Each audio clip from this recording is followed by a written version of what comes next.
Good evening sa atong tanan nga mga hinigugma nga mga kaigsunan o mga kapaglaom sa tibuok Mindanao.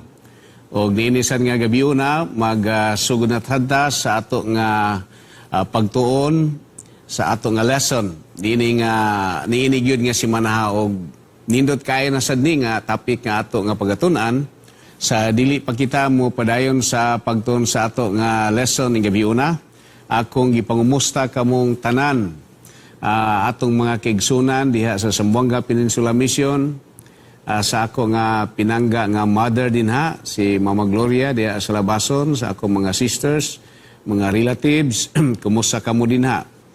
Ako nagampo nga ang Ginoo kanunay magpanalangin kaninyo. Sa dili pa ta mo padayon sa atong nga pagtuon, atong idoko ang atong ulo sa pagampo. Ginoo, among gihangyo nga imuming tagaan sa imuha nga Diyos nun nga kaalam aron sa amo nga pag-review o pagtuon sa lesson ini gabi una, amo ning masabtan nya labaw sa tanan, amo ning maaplikar sa amo nga pikinabuhi sa matag adlaw. Ingon nga imong mga tawhan nga adunay dako kaayo nga kapangakuhan nga imong gisangon sa matag usa kanamo sa pagbuhat sa imuhang buluhaton. Salamat. Ay mo tubago na mo pagampo, amo ni ipangayo sa ngalan ni Ginoong Hesus. Amen. Okay. Mga kaigsunan, ang ato nga lesson ni ining gabi una, part 2 ni siya sa lesson nato ni atong niagi nga simana. Naguluhan kini Mission to the Unreached part 2. So ang ato nga buluhaton sa pagpanaog o hamiling kalag sa mga tao nga wa pa maabot sa kamaturan. So, the unreached people group. O ni atong niaging simana, atong natunan pagayo nga si Paul, ni adto sa mga lugar sa paghimo sa mensahe sa lugar nga wa makadungog sa pulong sa Ginoo.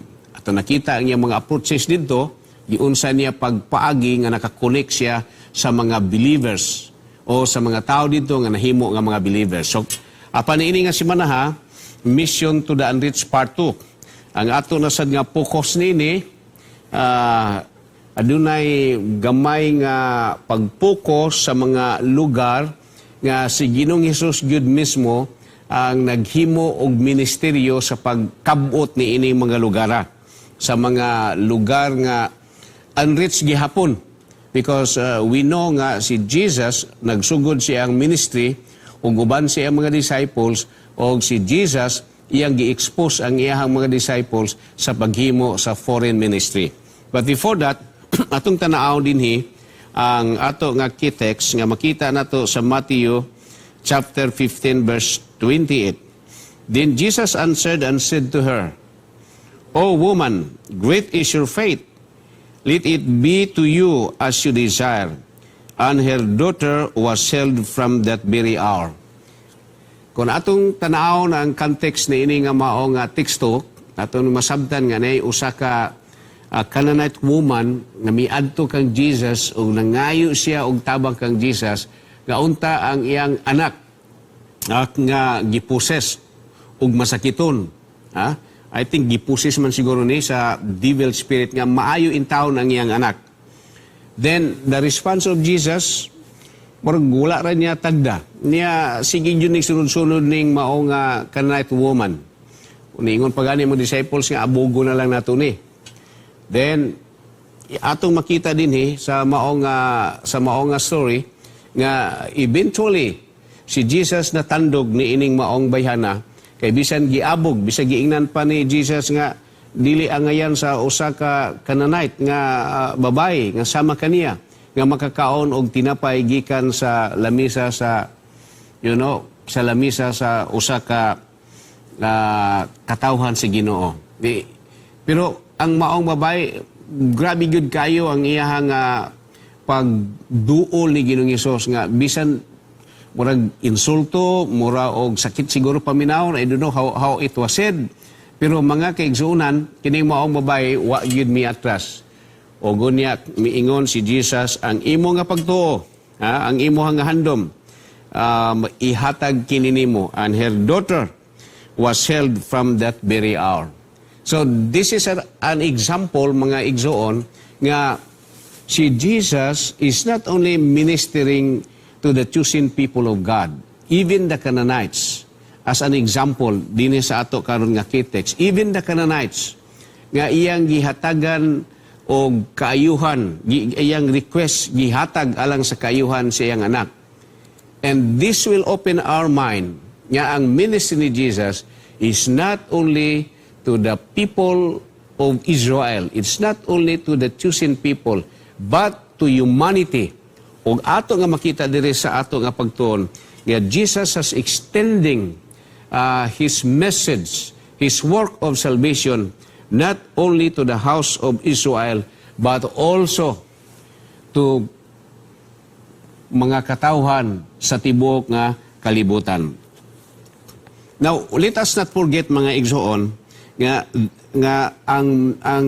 the Great Commission diha sa Matthew chapter 28, verse 19 and 20, ang mensahe para gyud sa tanan, ipawalig gyud ang kamatuoran sa tanan nga kanausuran. And that is reinforced in Revelation chapter 14, verse 6 to 12.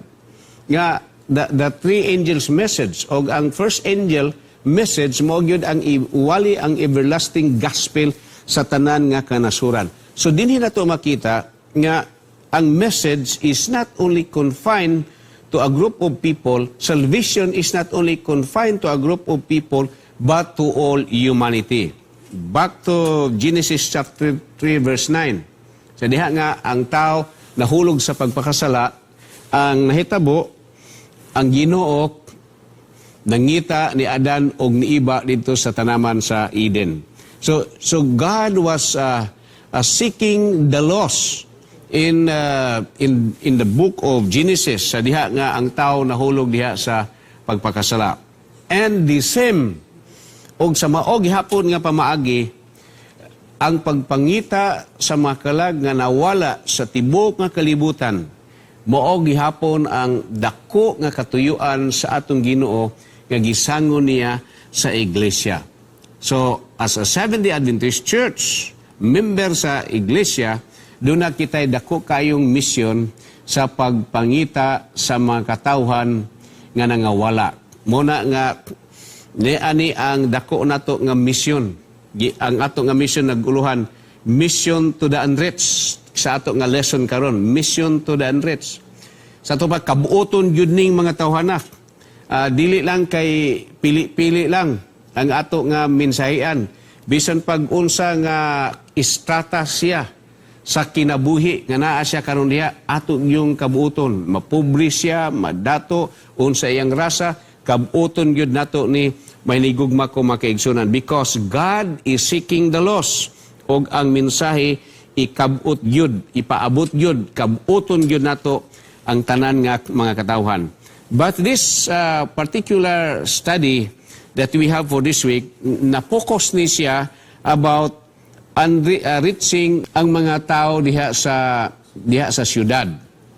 So, mo ni usa sa ato nga focus dinhi sa ato nga lesson dinhi. Labi na nga ang ato nga gitan-aw sa ato nga author makaigsunan nga in 2050 kung ang dagan sa population from rural paingon diri sa urban, siguro 65% na ang naaniana. So, 55%. So, ingon ani nga gihatagan ni og dako nga pagtagad ang atong lesson nga we must also focus to the unreached in the cities.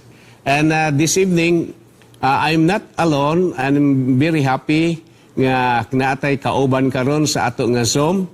So my brother, please introduce your name. Maraming salamat sa pagkakataon. Ako po si John Holbrook at ako po ang president ng Philippine Frontier Missions.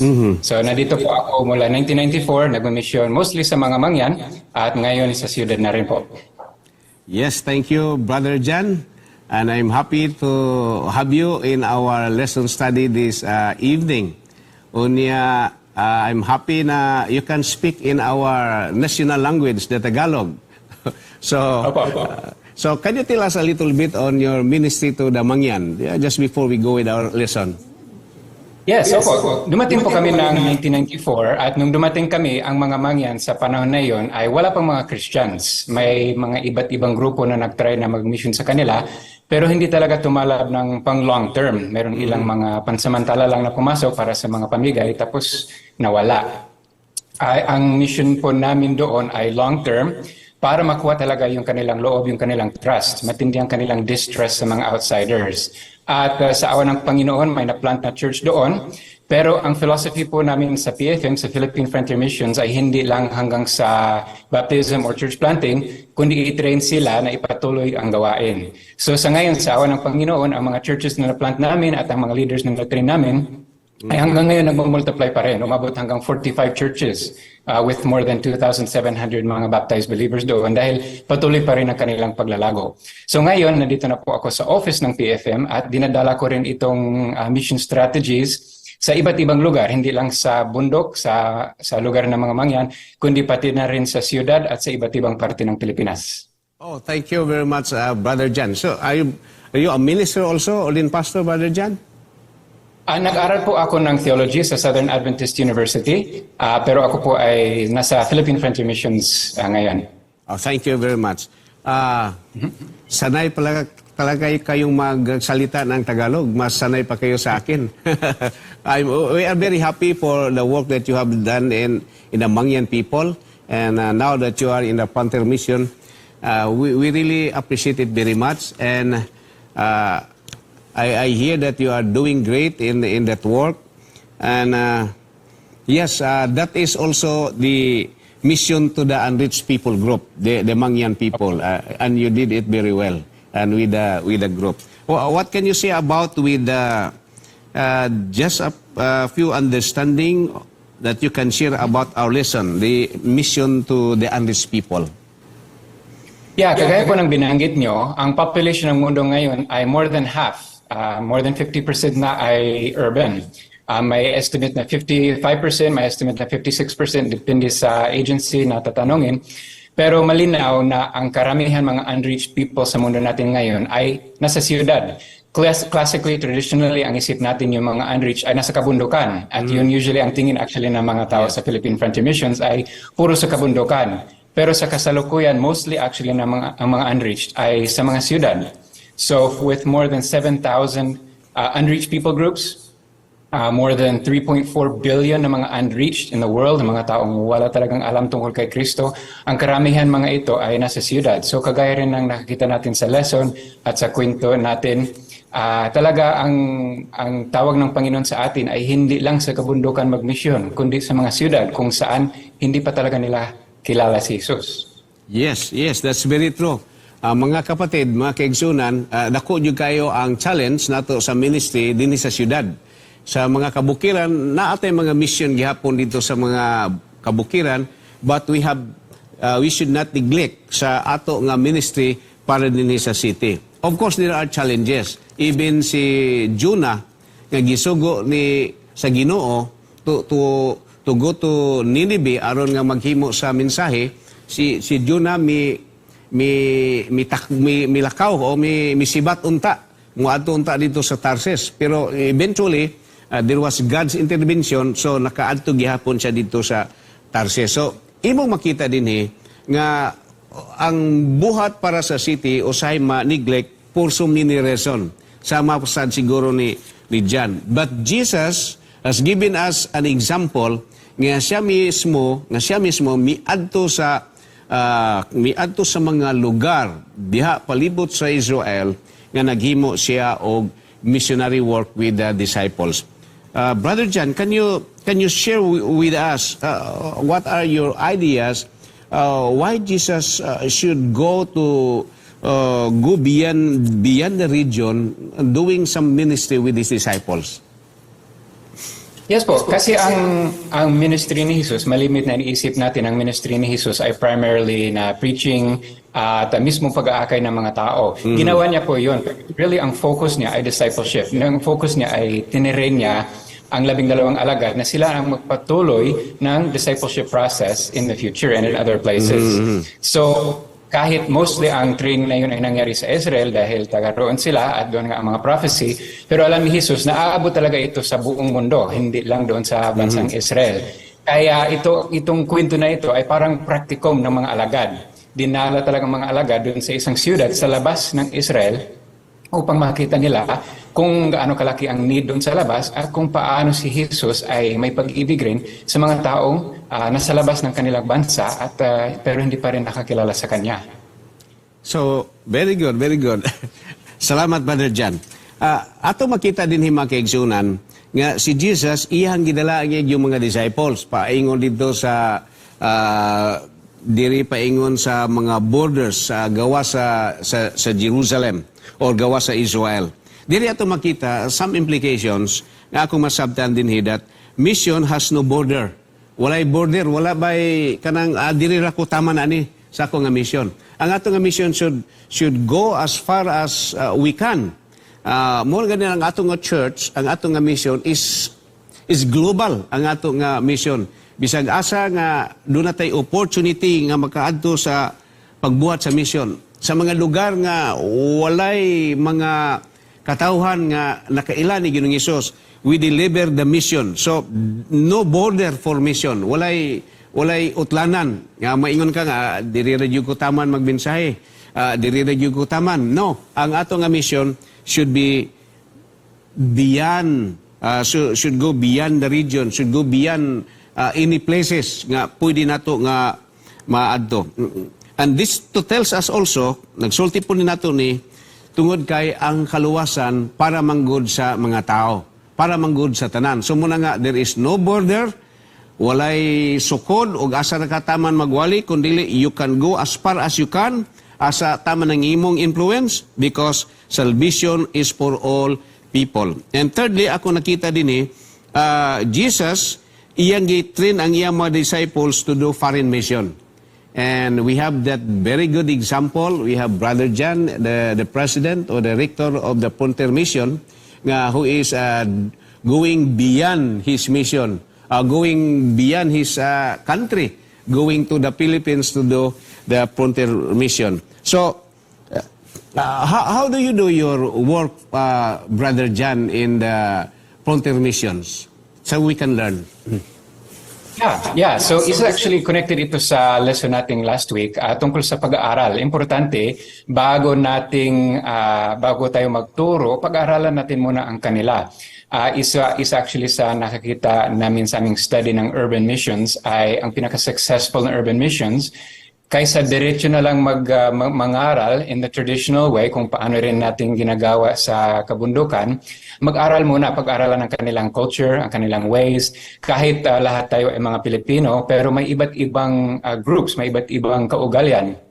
At kailangan ng maingat na contextualization, pagdadala ng mabuting balita na in a way na maintindihan nila from within their culture and within their context. So, yun po talaga ang pinakaunang step bago nating dalhin ang mensahe. Ibig sabihin parang damitan natin ang mabuting balita sa damit na kilala nila para mas maintindihan nila doon sa kanilang lugar. Yeah. Lindot kayo, no? Si Brother Jan, ang ihang pagsulti nga, pag-abuti mo sa lugar, when you do a mission, imo pag yung tunandaan ang ilang kultura, ang tanan yun, ni ini yung grupo sa tao nga imo nga target. As I see it, si Brother Jan is really doing it well. Kaya tanawin ninyo mga igsoon is, an American, Brother Jan? Opo. Yes, American citizen po. Pero lupig pa ko sa...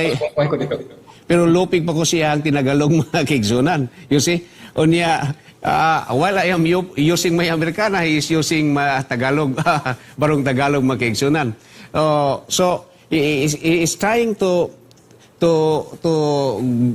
label himself, iyabang kanaog ang iyang kaugalingon sa label sa mga tao nga iyahang gihatagan og sa iyahang mission. Because siguro mag-Amerika na si Brother Jan sa iyahang missionary diha sa Mangyan, it might be is that very acceptable while is using the Americana.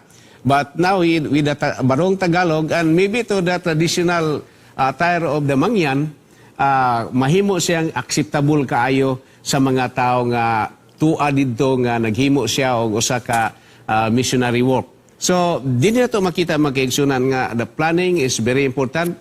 Of course, the contextual approach is very important, but there must be some limitation that we should not compromise the truth. Mao na ato ang gitanaw nga dili pod ma-compromise ang ato nga pagtulunan. But very important in the contextual approach nato, we must be acceptable in the way we dress and the way we speak. Everything should be kanang masabtan ta sa ato nga community that we are working. Otherwise, kung maghimo ta og missionary work sa mga mangyan and dili nila masabtan ang atong istorya kay ga in English ta didto, ga binisaya ta didto, it will not work. But Brother John and the rest of the group, they speak in Tagalog and maybe the Mangyan language. So, yeah, they could reach these people. So, how do you Brother John, try to make some, some kind of contextual ministry where the gospel is not compromised? Yeah, very important po na gawin pa rin yung process ng exegesis. So, ibig sabihin, pag-aralan mo na yung biblical principle, pag-aralan kung ano talagang pinakaibig sabihin ng Biblia tungkol sa isang topic, and then pag-aralan ang kanilang culture tungkol din sa topic na yon. So, hindi ibig sabihin na i-compromise talaga natin yung katotohanan. Hindi. Ang mga katotohanan, ang biblical principles ay never changing yon. Pero ang way na gawin yon ay maaring iba-iba depende sa kultura. Kagaya rin ng mga kanta, for example. Ang laman ng kanta ay kailangan biblical pa rin. Hindi pwede yun magbago or kontra sa mga turo ng Biblia. Alam ko natin na to the law and to the testimony, if they do not speak according to these, there's no light in them. Pero ang style ng kanta ay pwede naman nating gawin sa pamamaraan na meron sa kanila.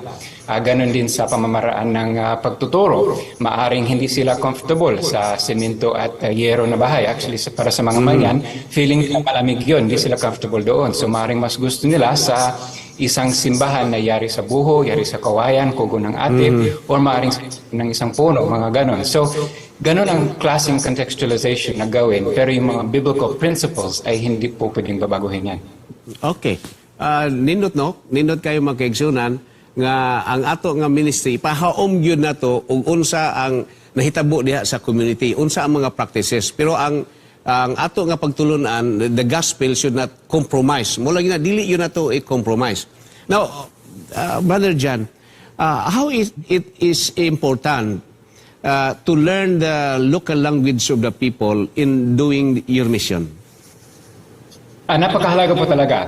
Depende sa lugar, marami sa mga lugar kung saan kami mag-mission ay hindi talaga sila marunong mag-Tagalog or hindi marunong depende sa lugar. Yung local trade language ay hindi nila alam. Pero kahit sa mga lugar kung saan alam nila ang mga trade languages, kung Tagalog man yan or Bisaya or Ilocano, pero importante pa rin talagang pag-aralan ng kanilang heart language. May example tayo sa Biblia, ang mga tao doon sa Pentecost, mga Jews galing sa iba't ibang bansa. Nung panahon na yon, ang lingua franca, ang language na ginagamit sa buong mundo ay Greek. So alam natin na marunong sila mag-Greek nung dumating sila sa Jerusalem. Pero ang banal na espiritu ay gumawa ng isa sa pinaka-amazing miracles na recorded sa buong Biblia para maintindihan or marinig ng mga tao ang mabuting balita sa sarili nilang heart language. Kung gusto natin ang mabuting balita ay umabot hanggang sa puso, importante dalhin natin yon or ibahagi natin sa kanila sa language, sa lingwahe ng kanilang puso. Yeah, very important. So, mga igsoon, inyong nakita nga importante gyud ang maghimo ta og ministry sa mga nagkanilain nga ethnic group or any community nga ang ilang nga language ato yung makatunan kay kun ato ni makatunan atong ma-explain yun kaayo sa ila nya ila yung masabtan kaayo sulod sila nga kasing-kasing ang mensahe nga ato nga gipaabot sa ilaha. So importante kay ni siya nga tip nga atong nakuha ni Brother John while doing the work sa Mangyan nga di learn Tagalog. Grabe ang ilaha nga pagtuon, nakataon sila og Tagalog o magtuon sa Tagalog, nagtuon pag yun sila sa Mangyan para yun nga ma-reach yun nila ni nga grupo sa mga katawan o masabtan yun nila. So, daghan yun kayo ang preparahon, preparation to reach the unreached people group, very important. And we should know the target and what are their cultural practices so that as we go to these people, we can really reach them. And I guess this is what Jesus was doing. Sa diha nga si Jesus was trying to bring his disciples to the region beyond. This is in Tyre and Sidon. This is I think this is Lebanon and some other place. Diha sa palibot, ang palibot sa Israel, they have Egypt, they have Syria, they have Lebanon. So kini nga mga nasod niini nga maong palibot, I believe Jesus has gi-expose niya ang mga disciples so that eventually when Jesus will go up to heaven, ang iyang mga disciples may pabilin, they are now exposed to do the mission. How to do it kay gi-expose sila daan. So importante kaayo di ining exposure sa mga magbubuhat, sa ato nga mga layman, how they are going to do the work. There must some kind be of a training that should be done to them. So ingon ana mga kaigsunan. Now dirita sa adlaw nga Monday, Importante po talaga kasi yung mga tao na nakapunta kay Jesus ay napakarami talaga. Mostly galing talaga sa mga siyudad din sila. So balik po tayo konti doon sa urban ministry. Yeah, so ang sabi ay mostly galing sa Decapolis. At alam natin kahit yung sa pinaka-story natin ngayon na pumunta sila sa Sidon, yun ay siyudad din. At actually mostly, inisip natin na si Jesus ay mahilig sa kagubatan. Pero mahilig nga sila sa kagubatan, mahilig siya sa country, malimit na pumupunta siya doon kapag hindi kasya ang napakaraming mga crowds doon sa mga siyudad. Pero kung talagang tingnan natin, most ng mga ministry niya ay ginawa sa loob ng mga cities and towns doon sa lugar na yan. So doon niya talaga na-meet ang multitudes ng mga tao. Ganon din si Pablo, ang kanyang strategy na pagtatanim sa isang bagong lugar ay talagang pupunta siya sa isang central na siyudad, plant siya ng church doon, tapos train ng mga leaders na lumabas galing sa siyudad na yun at pupunta sa mga surrounding areas. Makikita natin yan sa Acts 19, 8-10, doon sa Efeso, na na-train siya doon araw-araw sa school ni Tirano, and then within 2 years, naabot ang buong province. Doon lang si Pablo sa sentro, pero nag-train siya ng mga alagad na pupunta sa iba't ibang mga lugar. So doon po talaga nami-meet ang crowds at ang pinaka-influential na mga tao na makakaabot doon sa kanilang mga palibot ng mga lugar. Yes.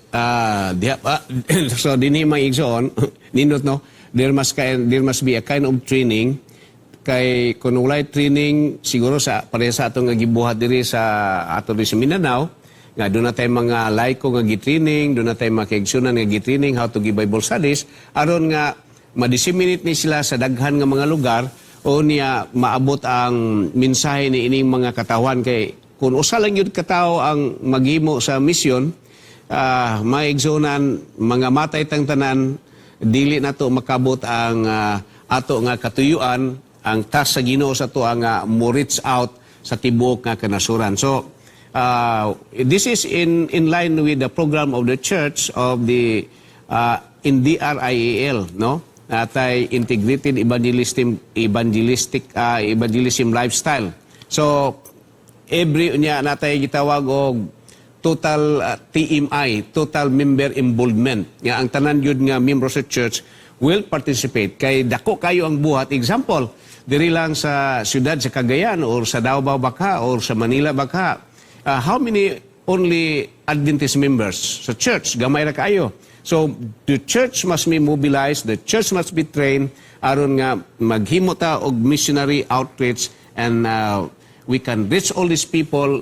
Di man siguro tanan ang mo-accept sa kamaturan, but at least we have done our best nga ato silang mahatagan sa mensahe because this is the task na gihatag sa atoa sa Ginoo to reach the people in the city. So we have the Christ method alone. Remember that? Christ mingle with men. And so church members, we God's people, mo mingle punta sa mga katawhan because dili ta maka-missionary work kung walay mga tao. So we have to mingle with people. Now, how is concerned, Brother John, how should the church be concerned with the people in the city? What is your take to that? How should we be concerned? Yeah. Should be concerned. Importante talaga kasi ang mga tao sa siyudad ay kahit ano man ang kanilang relihiyon or kahit ano man ang kanilang lahi, kung saan man galing sila, malimit na talaga secularism ang namamalagi doon sa mga siyudad. At ang secularism ay parang nagpapatigas talaga ng puso ng mga tao sa siyudad kung ano man ang kanilang kalagayan, kung sila man ay mayaman, kung sila man ay mahirap, na talagang maging worldly, maging focus talaga sa world. So, tumitingin malimit tayo sa mga pinakamahirap sa siyudad at grabe talaga ang suffering ng mga tao sa siyudad. Ang mga, lalo pa yung mga mahirap. At ang mga mayaman ay grabe ang gap between sa mga mahirap at mga mayaman.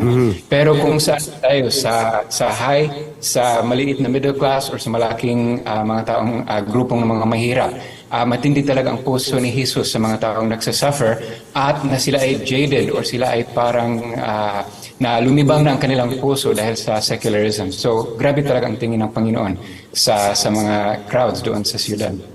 Yeah, atong mahinumduman mga kaigsunan nga sa diha nga si Jesus dito siya sa mga bungtod, pagtanaw niya sa Jerusalem, mihilak siya. Sa kakita niya tanaw niya sa Jerusalem. Yeah, I think this is only twice, duha lang ka teksto sa Bible nga atong makita nga si Jesus nihilak. Sa pagsaka niya sa bukid sa Olibo, I think, siya pagtanaw niya sa mga katawhan nga, in taon, ang mga katawhan murag walay mga, walay nagbantay, walay mga magbalantay sa karniro. Si Ginoong Hesus, mihilak siya, nagtanaw sa katawhan. And of course, the second text is when Lazarus died. So, duha ni ka teksto nga ako mahinumduman, nga si Jesus cried. So diha nakita niya ang mga tao nga walay magbalantay, walay shepherd, unya mihilak si Jesus. This is to tell us that Jesus is concerned, that Jesus has loved the people of the city. Di ta makaingon nga si Jesus walay pakibana sa syudad. Kay si Jesus mismo, pagkakita niya sa mga tao nga luoy kayo ang mga tao, walay magbalantay. Si Jesus mga kaigsunan, mihilak siya. Mihilak siya mga kaigsunan. Nga of course, bisan to og kini mga tawhana, mga materialistic kaini mga tawhana, pobre og madato, murag pangwarta lang yun ang yunahuna. Unya makalimot na sila si Ginoo. But Jesus was in love with his people. Unya si Jesus gusto niya nga kini mga tawhana makabot po diha sa kamaturan. Kay ang kaluwasan dili man ni siya para lang sa grupo sa mga tao kundi sa tanan nga katawhan. So mga igsoon, this leads us to an idea nga ang the church must mobilize our resources para sa buhat sa Ginoo to reach out the elite in our society or the people in the city. These people in the city should not be left behind. Dili ni sila mga biyaan, kundi ato gini silang minsayan. Just like the city of Sodoma and Gomorrah. O si Jonah lang ang iyong pasagdan, bahalag masunog na ang city, ang Ninive o mga kaigsunan. But God, giiyag yung gisugo si Jonah nga padtuon dito. So, the church must mobilize of doing some strategies or some other means, put more funds, training sa mga young people, our church members to do the mission of God. Yes, Brother Jan, can you say more something additional more? Yes po, talagang sa panahon pa ni Mrs. White, talagang nakita ni Mrs. White ang need of the cities. Malimit na tinitignan natin yung country living. Pero actually, mas marami ang sinabi niya tungkol sa siyudad at sa need na ang mga tao ng Diyos, ang mga members ng Adventist Church ay pupunta sa siyudad at mag-minister sa siyudad. Sabi niya, the work in the cities is the essential work for this time. When the cities are worked as God would have them, the result will be the setting in operation of a mighty movement such as we have not yet witnessed. At sabi niya mismo, nung siya ay 80 plus ang edad niya, sabi niya, kahit sa edad ko na ito, pupunta talaga ako sa siyudad at mag-mission sa siyudad kung papayagan ng Panginoon. Doon sa siyudad, iba-iba ang kailangan mga pamaraan. techniques, especially ang isa sa pinaka-effective doon, kaysa mag-set up ng mga malalaking church na very, very expensive at difficult to gawin yon sa mga malaking siyudad, especially mga house churches or yung mga tinatawag na third places, yung mga places na parang hindi threatening sa taong hindi pa sanay sa church. Maaaring siya ay sa isang restaurant or sa isang cafe or yung mga tinatawag na centers of influence. Mga lugar kung saan pwedeng i-invite natin sila na pumasok at matuto tungkol sa mga biblical principles pero hindi threatening. At ang pagtuturo, malimit, ang recommended doon ay through discussion. Kaysa puro lang paturo, more on discussion. At ang ganitong mga techniques ay very helpful para sa mga taong secular at especially binanggit niyo po ang mga elites. Very useful ito para sa kanila. Na-enjoy talaga nila ang pag-aaral ng Biblia kapag through more discussion type of learning. Oh, so that is more on a house church principle in house church principle nga ginagmay-gagmay nga grupo sa mga kaigsunan nga nagtipo o nagtuon sa pulong sa Ginoo. But of course, kini nga model mga kaigsunan, that is biblical model, nga doon ay mga house church, but yet, sa ato nga sitting, kung ato ning himuon, kini mga house church nga pagahimuon, doon naghihapon tay pastor nga gina-assign ani to visit from house church to house church para magtanaw sa mga spiritual nga mga panginahanglan, and they will be able to join into the global movement of the church that they are not left behind.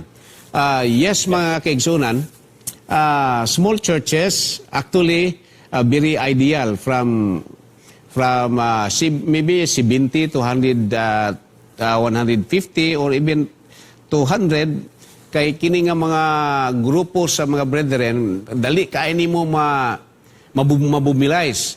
Ug imo gani tan-awon ang mga dagko nato nga mga churches, kung dili yun matutukan o ayo ang mga care group, ang uban nato nga mga membro sa church, sa dagko na kayong mga church, they are idol na. Wa na sila yung mga buluhaton sa iglesia. So, muna nga, thank you, Brother John, sa imuhang input, bringing us back into the idea of Sister Ellen White, nga maghimo ta og mga ginagmay nga mga churches, nga mga group of 150 to 200. Then kung mudaghan na sad, mag-put up na po sa lain nga area. Then another group, kung mudaghan na po, so buak na sad. So niana nga paagi mudaghan ang mga members sa church sa usa ka lugar in a city.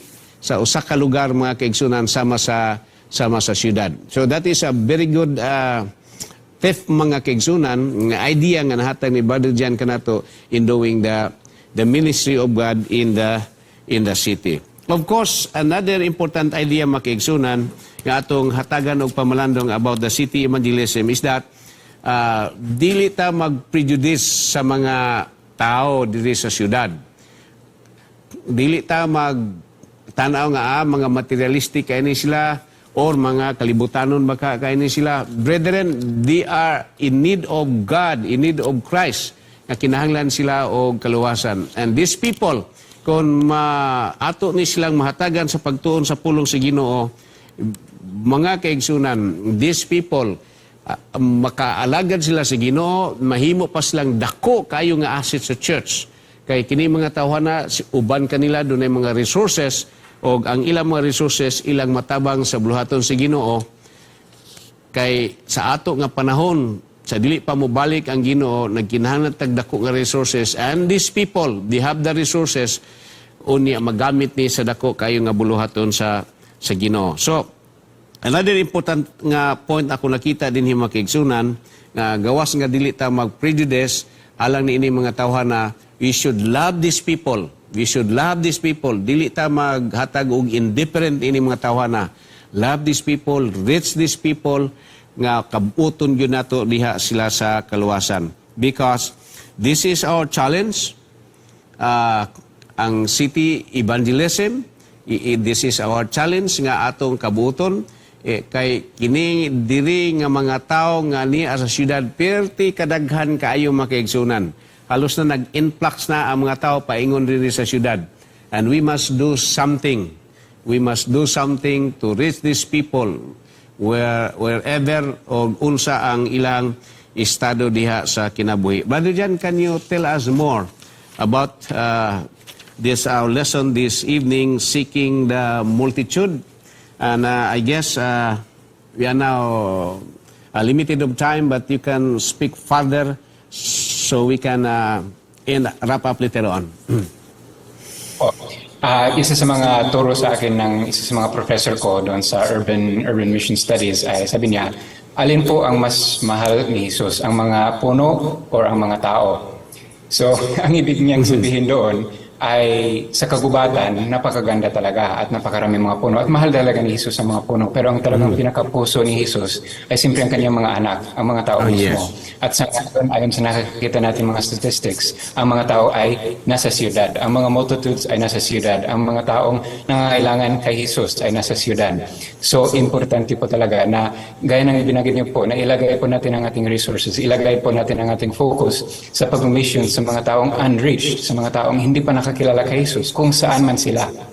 Si Jesus ay hindi umiwas sa mga mahirap na mga lugar, sa mga lugar na kaiba ang kanilang ugali sa kanyang kinasanayan na ugali, kundi lumapit sa kanila kung ano man ang kanilang kalagayan upang abot ang kanyang pag-ibig at ang kanyang kaligtasan sa kanila. Okay, thank you, Brother Jan. Mga kaigsunan, pagkanindot yun kaya ni atong nga lesson, o gipasanto pra yun nato ni nga ang atong dako kapangakuhan dili lang sa mga kabukiran ta magmisyonary, kung dili sentro pod sa missionary ang syudad nga atong silang kabuton. And we have a good example, the Frontier, the Adventist Frontier, naghimo sila og mission dito pod sa mga kabukiran, pero karon naapod sila mission diri sa mga kasyudaran aron nga ma-reach out ang tanan gyud nga mga tao. So, brethren, thank you very much sa inyong pagsunod sa atong programa. Your last word, Brother Jan. Thank you po sa pagkakataon at again, ang appeal ko po sa bawat isa sa atin, ang tawag ni Jesus sa bawat isa sa atin ay to make disciples kung saan man ang taong ay unreached pa rin. Yes, brethren, ato yung himuon ang ato nga responsibilidad to preach the gospel to all classes of people, whether to the city or whether to the mountains. This is our goal. Basta kay naay mga tao, ato yung kabuton. Salamat kayo, Brother Jan, for joining with us tonight. Are you available this coming Wednesday? Opo, yes. Yes, thank you very much. Now, we are going to close with a prayer. Please do it, Brother Jan. Okay, let's pray. Ama namin nasa langit, Ama, maraming salamat po sa iyong tawag sa amin at sa iyong pagbigay sa amin ng dakilang gawain na ito. Ito ay mission niyo po, pero binigyan mo kami ng bahagi. Pakiusap, Ama, kilusin niyo po ang aming mga puso na gumawa sa iyong bukirin. At hindi lang sa mga kabundukan, hindi lang sa mga lubog na lugar, kundi sa mga siyudad kung saan milyon-milyon ang mga taong nangangailangan ng iyong pag-ibig at ng iyong kaligtasan. Maraming salamat po sa pagkakataon na ito. Napag-aralan namin ang iyong mga example sa amin kung paano nga gawin itong mission. At tinitiwala po namin ang patuloy na pag-mission para sa iyo sa iyong kamay. Sa pangalan po ni Jesus. Amen.